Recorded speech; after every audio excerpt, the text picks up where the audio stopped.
ఒకప్పుడు పచ్చిని కొండలు, ప్రవహించే నదుల మధ్య ఉన్న అందమైన చిన్న గ్రామంలో కథ మొదలైంది.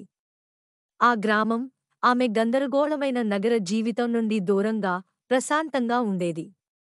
మట్టి రోడ్డు మీద నడుచుకుంటూ వెళ్ళేటప్పుడు, ఆమె గులాబీ రంగు దుస్తులు, అల్లిక చేసిన జుట్టు సాయంత్రపు స్వర్ణకాంతిలో మెరుస్తుండేది. ఆమె పూర్వీకులు, తాతయ్య మరియు అమ్మమ్మ, ఆమెను ప్రేమతో, సంతోషకరమైన చిరునవ్వులతో ఆత్మీయంగా స్వాగతించారు. తదుపరి రోజు ఉదయం, మాయ పక్షుల కిచుకిచు స్వరాలతో, వంటివేళాల్లో నుండి వచ్చిన తాజా రొట్టెల సువాసనతో మేల్కొంది. ఆమె బయటకు, ఆవరణలో అడుగుపెట్టింది.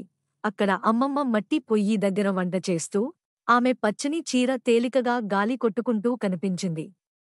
దగ్గరలోనే తాతయ్య ఉండి, మామూలుగా మనసుకు హాయిగా నవ్వుతూ చూశారు. మాయ చిరునవ్వుతో అమ్మా చేత రొట్టె తీసుకుని, తన పూర్వీకుల శ్రమను ఆనందంగా చూసింది. ఆ రోజు మధ్యాహ్నం, తాతయ్య మాయను పొలాలకు తీసుకెళ్లారు. మృదువైన నేలపై మోకాళ్లు మోపి, విత్తనాలు ఎలా నాటాలో చూపించారు. ఆయన శ్రమలో వచ్చిన నైపుణ్యంతో చేతులు వడిగా పనిచేశాయి. మాయ కూడా అదే పద్ధతిని అనుసరించి, తన సన్నని రూపం వంగి, విత్తనాలను జాగ్రత్తగా నేలలో ఉంచింది. సూర్యుడు హాయిగా వెలుగులు సిరిగిస్తూ, పొలాలను తడిమాడు.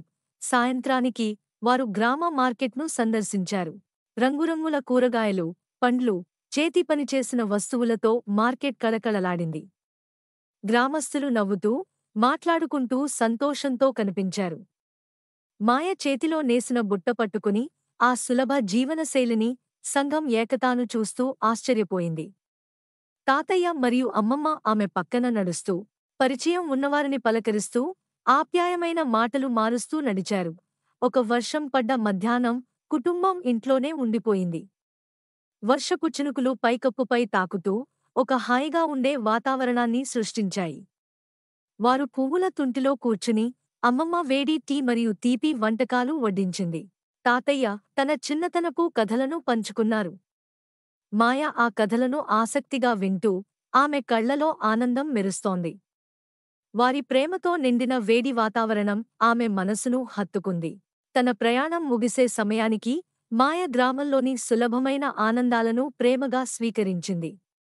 నిజమైన సంతోషం విలువైన సంబంధాల్లో, ప్రశాంత క్షణాల్లో, ప్రకృతికి దగ్గరగా ఉండే జీవితంలోనే ఉందని ఆమె తెలుసుకుంది. ఆమె గ్రామం వదిలి వెళ్లడానికి సిద్ధపడుతుండగా, ఈ పాఠాలను తన హృదయంలో శాశ్వతంగా ఉంచుకోవాలని తను ప్రతిజ్ఞ చేసింది.